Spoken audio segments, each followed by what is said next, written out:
Can we take our seats, please, so we can begin the morning or the balance of the morning program, please?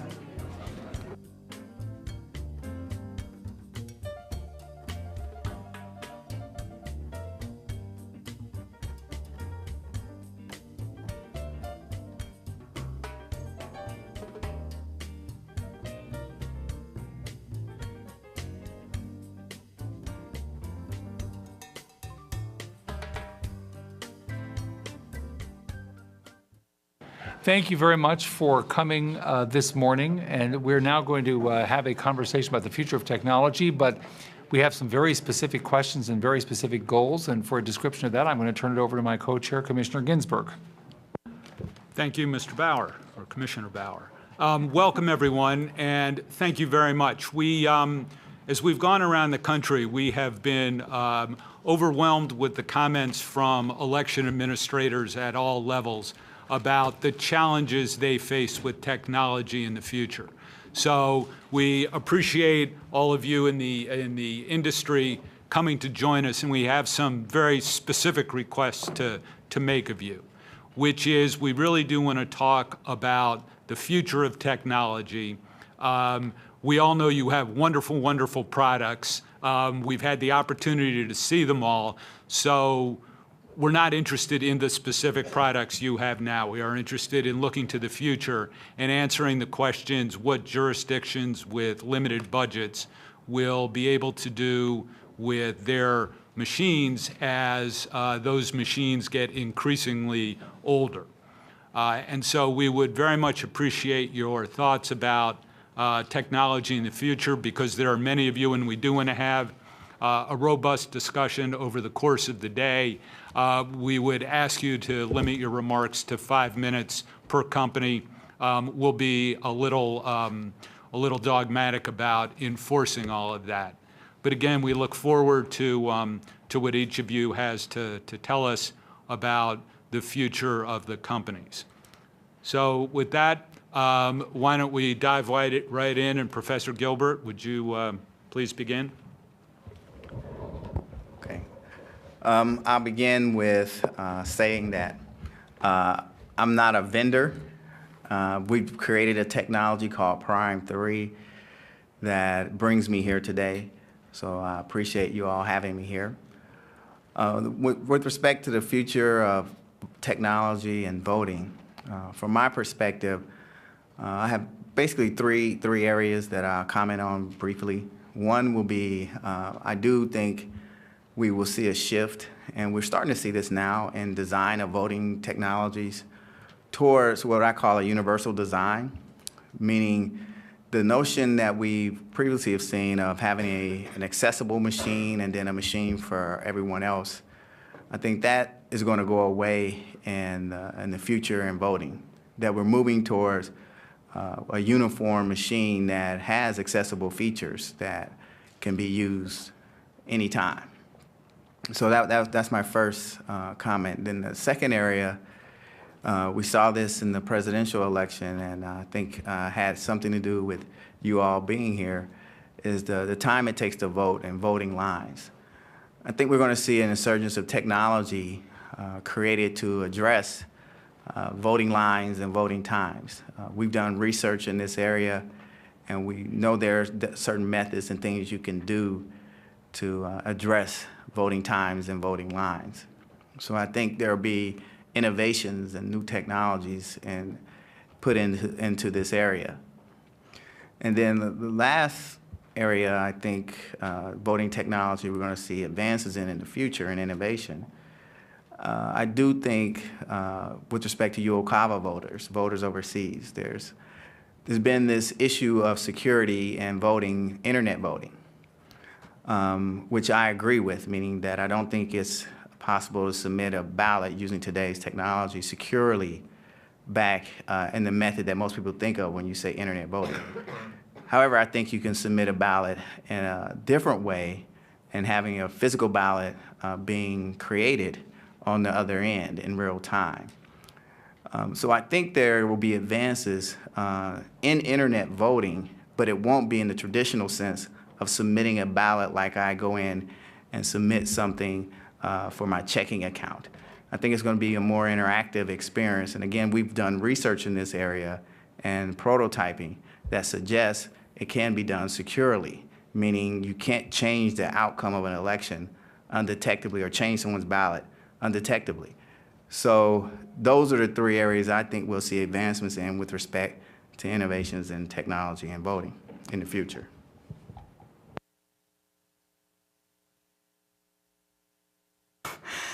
Sorry I was late. Thank you for having us here today. I think the work that you're doing is really exciting. As I look through the mission that you have and the problems you're trying to solve, they're the same missions. It's the same mission and the same problems that Everyone Counts has been trying to solve for over a decade, and we think we've made good progress. So I'll share with you a little bit about some of the concepts that we think make the most sense. When you look at improving election administration, one of the key things, obviously, is process, but technology is now available and has been in other industries for decades that can help improve those processes and add auditability, security, accessibility, and frankly, simplicity to the processes. Elections, we believe, are one of the most mission critical and important business processes in the world. And in fact, business process improvement has been done, as I said, for decades in other industries. So we think that one of the key things is to not think about manual and paper processes as standalone, to not think about voting systems or poll books or election management systems as one-off products. Purpose-built hardware isn't used in any other industry except maybe airlines, and that's still backed up by software, and it's the software that makes it work. So what you can get today because of technology really is perpetually state-of-the-art systems. If HAVA were to be funded again, then what everyone would worry about is, what do we do in 5 years? Because 13 years after HAVA, or 10 years after HAVA, most things purchased have reached their life expectancy in 10 years. Not just the hardware, but the software. When you build something once and expect to use it again and again and again, it begins to become antiquated, not just because processes get changed, but because technology advances. There are systems in use today, voting registration, election administration, that aren't compatible with today's operating systems. So some election officials can't buy new PCs because their systems aren't compatible on anything more advanced than Windows XP. So this isn't something that we think about just with voting machines. It's something you have to think about across the board.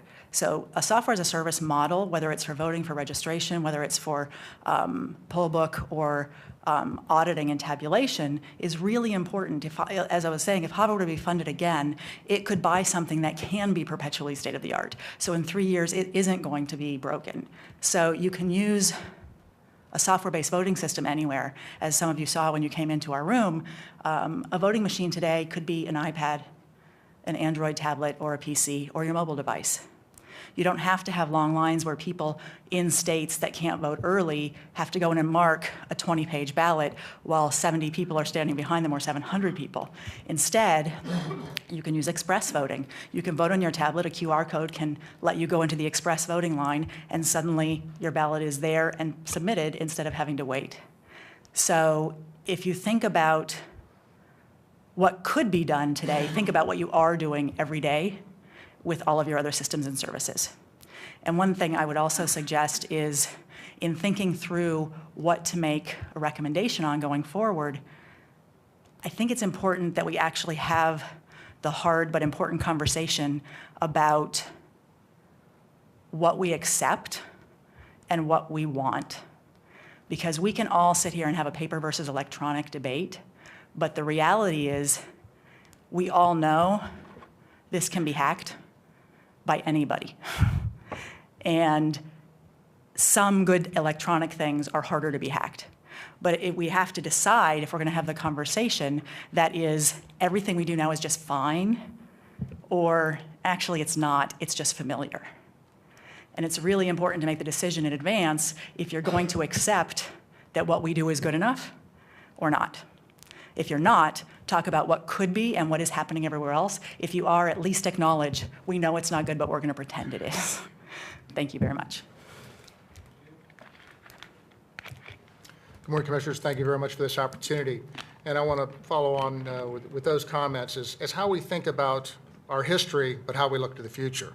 You know, throughout our history, there's been a slow but deliberate evolution in who was allowed the franchise and the methods by which they could make their voices heard. As populations become more diverse and dispersed, it became necessary to find ways for voters to cast their ballots remotely. The first absentee voters were Union soldiers during the Civil War, who were allowed to vote by proxy through the mail. But absentee voting by mail wasn't generally adopted until about 1963. This is an indication of how slowly voting technology changes, and should. And that remained true until November of 2000 in the presidential election in Florida. That near statistical tie and subsequent difficulty in recounting punch machine ballots led to the passage of HAVA, and that law required the replacement of those punch card machines with new technologies, either direct recording, electronic systems, or paper-based systems that scan the electronic ballot. This required expenditures of millions of dollars across the country, and for the newly chartered Election Assistance Commission to establish the standards and to certify those voting machines. This has been a very successful process over those past 13 years, but now we're seeing the end of that and where we need to go. Now, as was just previously discussed, there have been some great advances in the opportunities for things like internet voting, online voting, but a few scientists have spoken up, questioning the security of a voting system that involves a home computer, transmission over the internet, and tabulation by election officials. The claims of insecurity are picked up by the media and the government agencies and used as an example of why online voting cannot be pursued.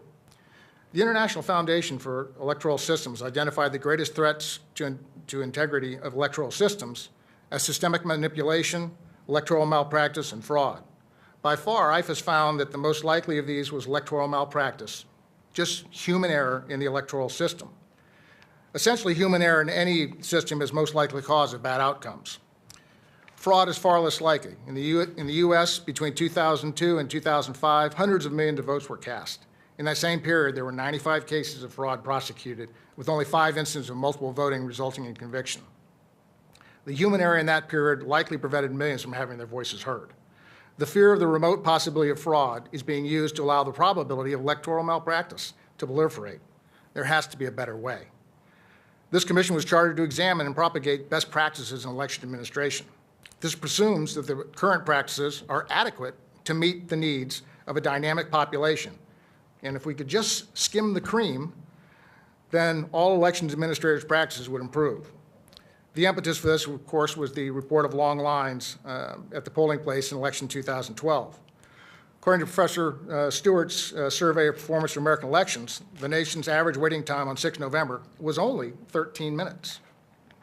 That being said, when 105 million people waiting 13 minutes each equates to about $500 million in lost productivity to the nation. There has to be a better way. Anecdotal information indicates that the primary cause of the delays in voting were problems with check-in at the polling place and, in some states, unusually long ballots. Lengthy ballots are a challenge imposed by legislatures, and they can be the solutions. The proximate cause of check-in problems are errors in voter registration databases caused by poor handwriting on paper registration forms, poor transcription of the forms into the database, and a lack of data in the paper-based poll books. The solutions are straightforward.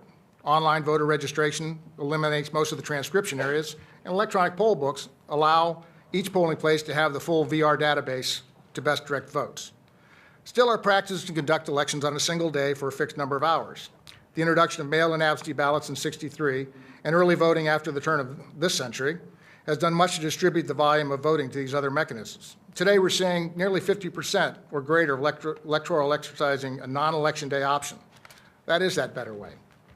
The last version of UOCAVA and the MOVE Act, signed by the President in 2009, authorized UOCAVA voters to receive their ballots electronically. Based on the experience of serving their military and overseas voters, the state of Alaska implemented electronic ballot delivery, on-screen marking, and electronic ballot return protocol for all of their voters. The files are converted to paper at the election office upon return and then tabulated. Long line in Alaska in November are not just a bad idea, they're potentially fatal. Other states have implemented versions of this for their UOCAVA voters, and expansion of the rest population seems forthcoming, just as Maryland has done. Cash-strapped states across the country are facing enormous financial investments in new voting technology, and because of a lack of legislation, bureaucratic inertia, and purveyors of fear and uncertainty, we're trapped in legacy technologies.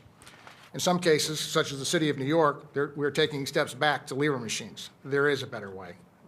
The state of Alaska has found a way to make ballots available at the speed of light to all voters via a secure system that eliminates residual votes, protects anonymity, and provides a verifiable paper trail to include scannable ballots while reducing congestion at polling places by never leaving the comfort of home and hearth. This is a current best practice and the better way. Thank you. Good morning. My name is Kathy Rogers. I'm the Senior Vice President of Government Affairs for Election Systems and Software. I'm joined here today by my colleague Ken Carbolito, who's Senior Vice President of Innovation. We may share this microphone at some point. Thank you to the members of the Commission for the invitation to be here today and for the opportunity that you provided to the vendor community to comment on the future of voting. Following the November 2012 presidential election, much has been said about the future of voting. Very little, however, has been said as to exactly when is this future that we speak of. While development, testing, and certification have a defining impact on the availability of new technology, it really is market needs which serve as the ultimate driver. When will the bulk of today's systems require replacements or upgrades? For some, that time is right now. For others, it's post-2016. For those jurisdictions who replaced systems in recent years, their replacement could be 12 years or more away. So in truth, there are really three future scenarios. There's the future today, the future in 4 years, and the future after the turn of the decade. So how do we, as providers of these voting systems, address a future that essentially begins today and yet must be adaptable enough to bridge to tomorrow? The first key to that is flexibility, coupled with experience and capability. Not every state, much less any jurisdiction, will require the same configuration of voting systems. Unique geographical voting trends across the nation are emerging with greater speed in the last 10 years than was experienced in the last 3 decades. One size of voting technology has never fit all in this country, and it's very doubtful that it will for some time. Providers of future voting systems, whether that future is today, post-2016, or somewhere in the next decade and beyond, must be able to provide end-to-end technology capable of interfacing seamlessly with all facets of voting market trends. Now that we've discussed this future that we speak of, let's focus on what users tell us they'll require when they select that future voting system. Inevitably, you will hear customers, manufacturers, academics, and many people at this table speak of systems which should be transparent, secure, auditable, interoperable, diverse, and sustainable. Well, we believe those aren't really system requirements. Those are actually system necessities. So if all of those requirements are considered baseline necessities, what does the future voting system really look like? That answer is as easy as it is complex. Many jurisdictions will continue to require purpose-built hardware designed to serve the traditional polling location. Others will require central scan solutions designed to count mail-in ballots. Many will require far less hardware in the future, and they'll begin to rely more fully on systems which send blank ballots via an electronic means. Some jurisdictions will completely depart from traditional voting, and they'll seek systems which allow voters to make their selections at home and then bring those selections to the poll, perhaps via a mobile phone or some other device with barcode capability. In the future, pre-printed ballots may soon be as forgotten as those printed checks that you once carried in your wallet. Regardless of the form of voting, all future technology must be capable of rapid throughput, employ uncomplicated and basic interfaces for voters, and provide low maintenance for those jurisdictions who own them. Today's future has already shown us that voting technology will be required to utilize multiple channels to meet the needs of any voter in any given place or time. The key to success will be the ability for an elections provider to bring these multiple channels of voting into one seamless operation that's able to cover every voter, from your polling place, traditional polling place voter, to the sight-impaired voter, to the voter in the war zone, to the voter who may have been displaced in his or her home due to disaster. Not only must a company be able to provide for every facet of voting, they must have the flexibility to quickly adapt to meet a jurisdiction's needs as they themselves transition from one trend to the next. At Election Systems and Software, all of our systems are developed with multi-channel voting in mind. An election provider can no longer simply be a purveyor of a product, but rather they must understand the entire ecosystem of voting and provide systems that are flexible enough to bridge to the old channels of voting to the new ways of voting. Just like the voices of consumers that have played a bigger role in the creation and adoption of consumer products over the past 50 years, so too will the voices of election administrators and voters play a much bigger role in the creation and adoption of voting systems in the future. In short, this means that election providers must provide voters and election administrators far more choices than they do today, with greater flexibility, so that the very same goal that we've always had, accurate and protected tally of votes, can be achieved through a means that are convenient, user-friendly, trusted, and secure. Basically, this means better elections for everyone. Thank you.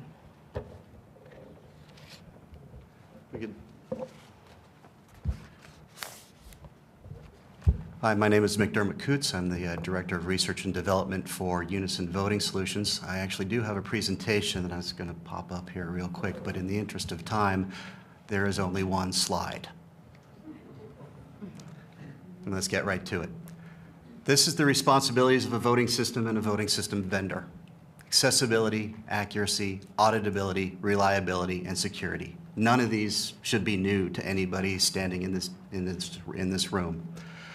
But what we have to take a very close look at is, how does technology apply to each of these items?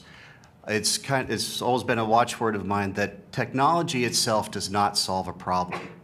Technology, if just applied willy-nilly, will just make your problems show up faster. So what you need to do is take a good look at what your processes are and then apply technology to the process in order to make sure that you are improving the experience of both the voter and of the people who are running the election. So what does this mean for the actual future of voting? Well, first of all, one of the key items that we need to look at is certification. The certification provides a very important baseline in each one of these levels. Basically, what are your minimum requirements in order to be a solid voting system? Now, after that, you have to start looking at what are the requirements of your different audiences. What are the requirements of a voter? What are the requirements of your election officials? The voter is going to require technology that they use every day. They're only going to be going into the polls 1 to 5 times a year. They need something that they're familiar with, something that they can use, something that they are going to understand intuitively. For the audience of the election officials, you're going to need, they want speed, they want accuracy, and they want to be able to audit the system clearly from end to end. So these are the areas that we're really focusing the technology on, but what the specific requirements are, those are still being developed. We're doing things today, we're doing things tomorrow, but this is the past, present, and future of election technology. Now, we do have some additional challenges that are somewhat unique to the voting industry. One of them is, and these are things that the standards do not keep pace with technology. We're dealing with issues of hardware and with security. These are things that change every day. I can't get the same computer next week that I got I can't get that today that I got last week. So how do we speed up that process while still maintaining the solid baseline of requirements and standards that we have in accessibility, accuracy, auditability, reliability, and security? Thank you.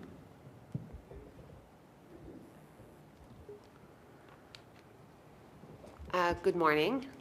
My name is Penelope Chester. I'm the Sales Projects Coordinator for Dominion Voting Systems, and I'm here with my colleague Ed Smith, Vice President of Certification and Director of Supply Chain Management, and we'll be sharing the microphone this morning. Yes, thank you. Okay.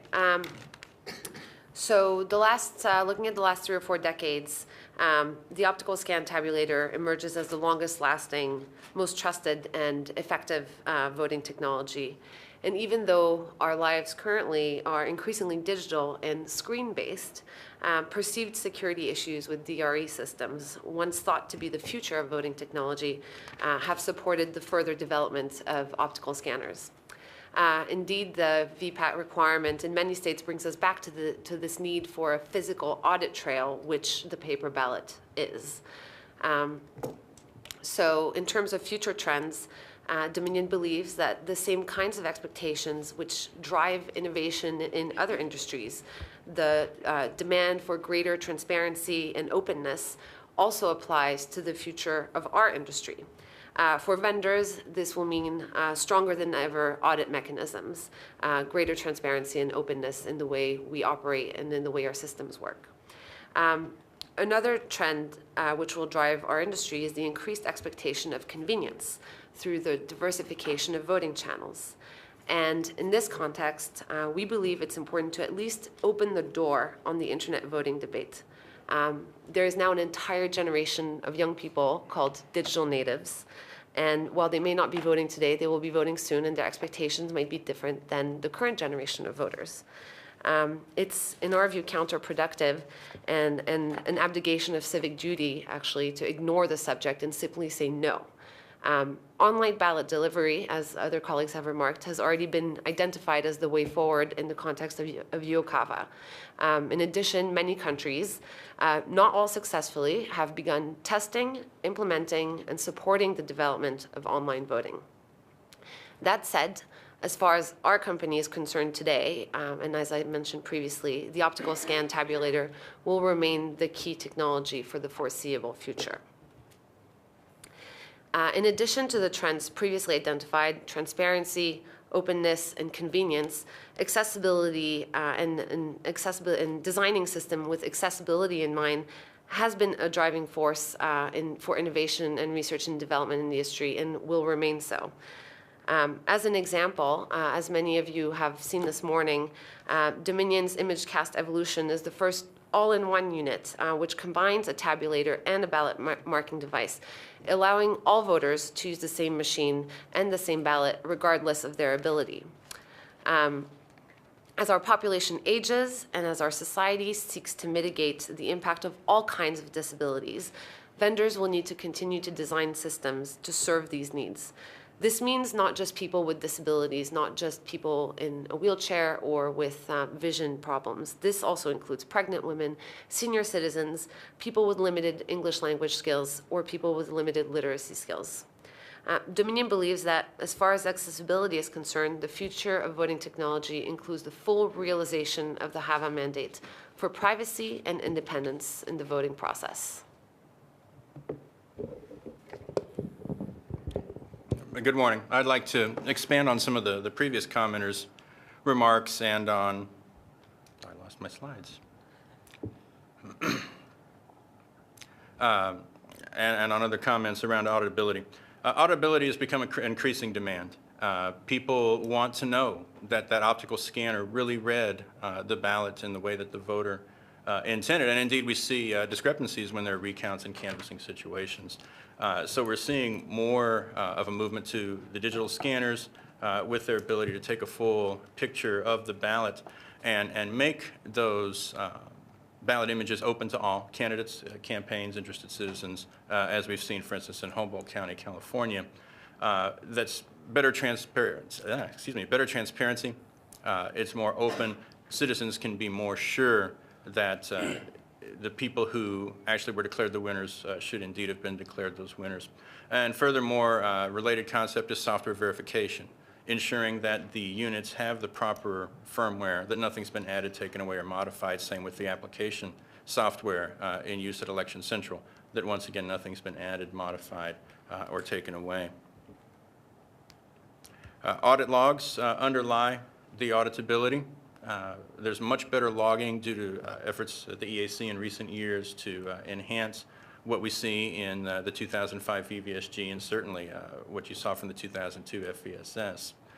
What we do see as a future trend is a consolidation, merging work through the common data format.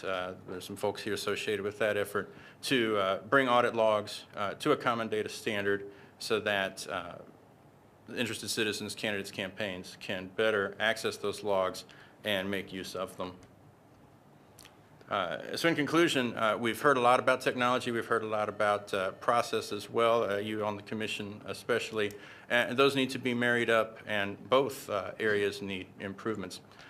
Vendors have responded to market needs in the past, and we're going to continue. I'm not going to belabor that. My colleagues have already spoken to those in detail. We do see some needs for the common data format work to continue and go forward to aid the technology. And we're just going to see nothing but more increased scrutiny of the systems, and so they have to be more transparent. We see that as a trend as well. And one thing that my colleague Penelope pointed out to me— We are going to run a little short on time. Okay, I'm on my last sentence, thank you, sir. Is that many industries are affected by game changers that came completely out of the blue from unrelated industries and technologies. What does that look like for elections, for election administration, the technology and the processes? Thank you.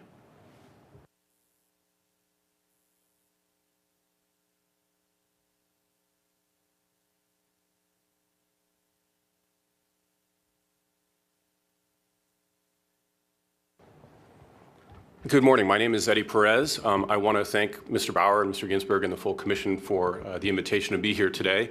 And as my slide presentation is coming up, my disclaimer is my comments this morning are really going to be particularly on the demand side of what we see as far as expectations in future technology. So what I talk about might sound a little more abstract, but I'm going to run through this quickly. So those of you that have heard Hart talk before, we are trying to take a very disciplined, human-centered design approach to our new voting system.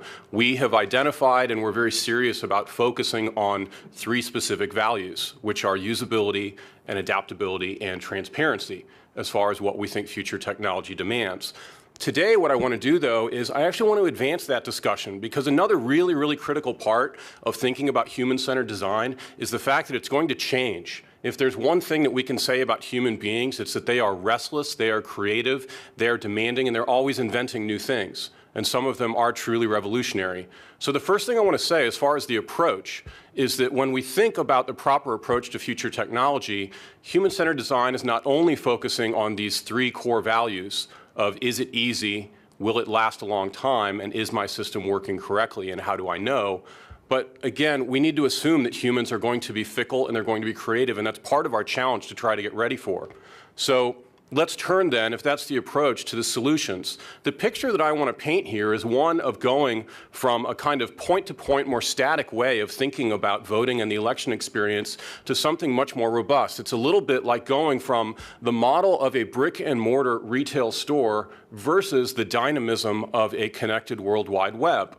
Up on the screen, this is the way a lot of people think of voting today. I go to the library, I'm going to pick a paper ballot, or I'm going to vote on an electronic machine, I cast my ballot, the end. And what I posit is that in the future, more and more people are going to think about the overall election experience in a way that looks something like this, which I call a kind of many-to-many. What's been so revolutionary about the internet— the telephone was a point-to-point form of communication. Mass communication, radio and television, is a one-to-many.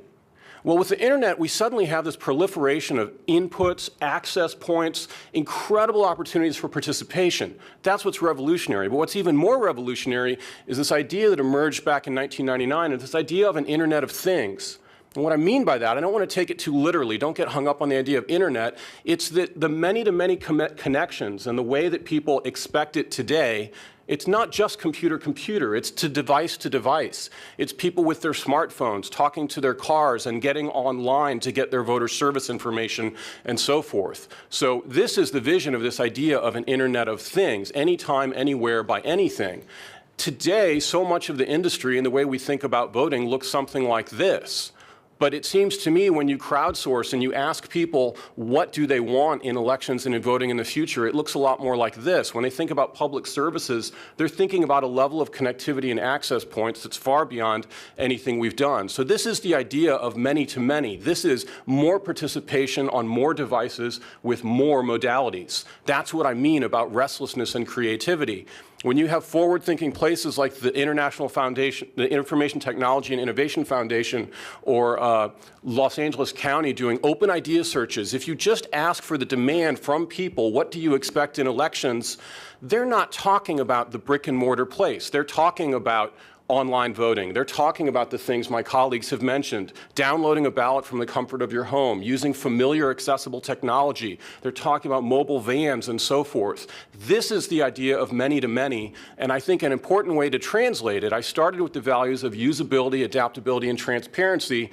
Those words in another way, usability is access, adaptability is innovation, and transparency is openness. Those three values, I think, is fundamentally the direction in which our solutions need to be going. And those are complementary with everything you hear about Government 2.0. So if that's the approach and that's the solution, what are the obstacles? And then I'm just about done. As my colleague from Unison pointed out, one of the biggest challenges is that our standards and our institutions are not keeping up with the pace of change. So the first thing we're going to need to do is to get the standards in line with the innovation. This diversity of choices and this demand for more devices and so forth is sometimes in conflict with a flattening thrust of the standards. The fact of the matter is having more requirements that are more complex, that are more costly, and that take a long time, that drives in a direction of fewer configurations, not many. The second issue is we need to get our laws in line with the innovation. Laws across the country in these 50 states, it's up to those legislators to decide the extent to which they're going to support, restrict, or complicate these questions. It has to do with changing outdated, unusable ballot designs, questions about voter access, registration, who gets an absentee ballot, and so forth. And finally, right-sizing the technology is going to continue to be a challenge for us as manufacturers. One of the hardest things to commercialize a system is the trade-off among all the values: access, convenience, security, cost, you name it. So in conclusion, we have 4 specific recommendations. As a manufacturer, they not surprisingly speak to the standards. I want to acknowledge there's a lot of really good work going on in this area today. There are ways that